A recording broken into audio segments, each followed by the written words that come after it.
অনেকেই এই মাছগুলোকে চেনে না, তবে তোমরা কারা কারা চেনো? আজকে ছিল আমাদের এখানে হাটবার, তাই রেডি হয়ে তিনজন মিলে বেরিয়ে পড়েছি, মা, আমি আর আমার পুচকু। তো তিনজন মিলে দেখো বাজারে যাচ্ছি। আজকে সোনামাকে প্রথমবার বাজারে নিয়ে যাচ্ছি। সোনামা বাইরে বেরিয়ে ভীষণ খুশি, তোমরা ওর হাসিটা দেখলেই বুঝতে পারবে। তো আজকে যাচ্ছে একটু অন্য পথ দিয়ে, তোমাদেরকে একটু দেখানোর জন্য। ভাবলাম যে এই পথ দিয়ে আমিও যাই, অনেক দিনই যাই না আর অনেক দিন দেখি না, আর তোমাদের সাথেও একটু শেয়ার করব, সেই জন্যই আর কি যাচ্ছি। তো আমার সোনামা তো ভীষণ খুশিতে খুশিতে যাচ্ছে, দেখতে দেখতে যাচ্ছে চারদিকটা। আর এই যে আমার মা পেছনে হেঁটে হেঁটে আসছে। চলো তোমরা দেখো আমাদের গ্রামটা, আমাদের সাথে সাথে তোমাদেরও খুব ভালো লাগবে। তো এই যে দেখো, এটা হচ্ছে স্কুলের একদম পেছনের দিকের মাঠে। আর এই যে একতলা বিল্ডিংটা দেখতে পাচ্ছ, ওটা হচ্ছে প্রাইমারি স্কুল। এটা নতুন তৈরি হয়েছে, আমরা যদিও ওই স্কুলে পড়ি। পেছনের পথ দিয়ে এবার আমরা প্রবেশ করছি বাজারের মধ্যে। ঢুকেই তোমরা দেখতে পাচ্ছ একটা বিশাল বড় বিল্ডিং। এই বিল্ডিংটা হচ্ছে বন্যা কবলিত মানুষদের আশ্রয়স্থল। এখানে বন্যার সময় সবাই আশ্রয় নেয়। যখন আয়লা হয়ে পুরো গ্রামটা ভেসে গেছিলো, তখন আমাদের এখানে কোনো ফ্ল্যাট সেন্টার ছিল না বা মানুষের থাকার জায়গা কোনো ছিল না, তারপরেই এই ফ্ল্যাট সেন্টারটা তৈরি হয়েছে।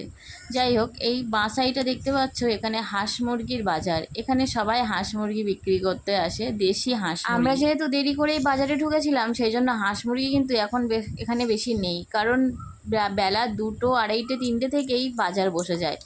এরপর আমরা যাচ্ছি পাটঘরার দিকে।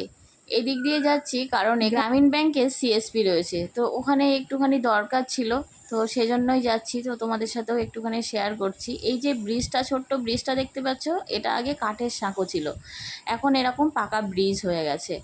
আর এই যে বিশাল বড় মাঠ দেখতে পাচ্ছ, এই মাঠটাকে বলে গাজীর মেলার মাঠ। আগে এখানে গাজীর মেলা বসতো, বনবিবি পুজোর উদ্দেশ্য করেই এই মেলাটা আগে বসতো, তো সেই জন্য একটা গাজীর মেলার মাঠ নামে পরিচিত। এই মেলায় এসে কত মাটির হাঁড়িকুড়ি কিনতাম, বাড়ি গিয়ে সেই হাঁড়িকুড়িতে রান্না করতাম ছোটোবেলায় আর কি। তো তারপর ওখান থেকে কাজ মিটিয়ে এখন যাচ্ছি আমরা একটু মাছ বাজারে, দেখতে যাচ্ছি কি কি মাছ পাওয়া যায়। তো এখানে কিন্তু সব জিওল মাছ, কই, মাগুর, ট্যাংরা, আর সব কিন্তু দেশি, একদম চাষ করা নয়, মানে মাঠ থেকে বা খাল থেকে ধরা, এরকমই আর কি। আরও অনেক রকমের মাছ ছিল এখানে, তবে এই ভিড়ের মধ্যে বাচ্চাকে নিয়ে এসে খুবই অসুবিধায় পড়ে গেছিলাম। ওই জন্য মাকে বলছিলাম এক জায়গায় তুমি দাঁড়িয়ে যাও, আমি মাছের দাম শুনে আসছি, আর যদি পাই। এই যে মাছগুলোকে আমরা বলি তোড়া মাছ। আর এখানে দেখো কাঁকড়া বিক্রি হচ্ছে, তোড়া মাছ নামে পরিচিত, অনেকে অনেক নামে চেনে, অনেকে পাকাল মাছও বলে থাকে। এইখানে এই কাঁকড়াগুলো বিক্রি হচ্ছে, দেখো ওই কাঁকড়াগুলোর থেকে একটু ছোট সাইজের, তবে অনেকটা পরিমাণে বিক্রি হচ্ছে। এখানে চিংড়ি মাছ, আরও অনেক রকমের মাছ উঠেছে। আজকে যেহেতু হাট, তাই চারদিক থেকে লোকজন এসেছে।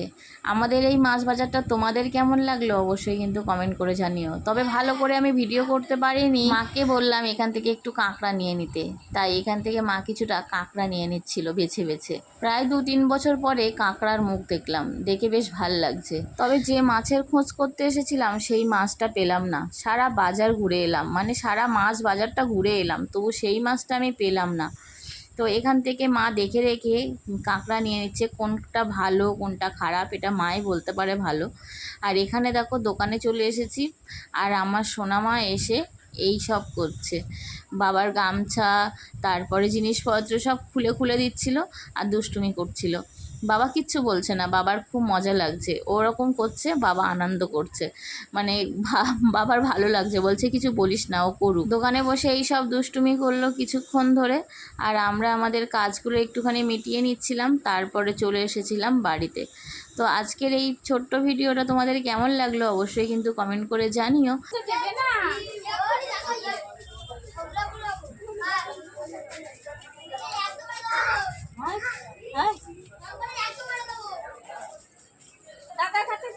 দাদা খাতে দিয়েছ, নাও বলাই নাও, এই নাও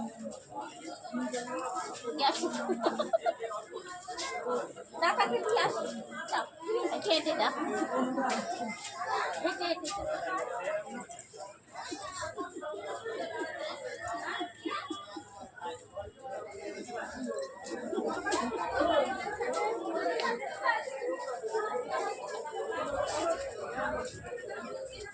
আমাদের গামছা আছে তো।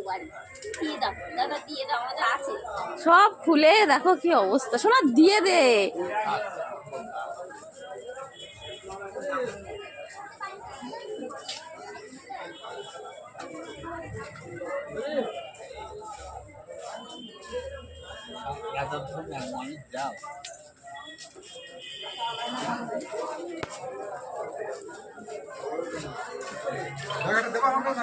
হ্যালো।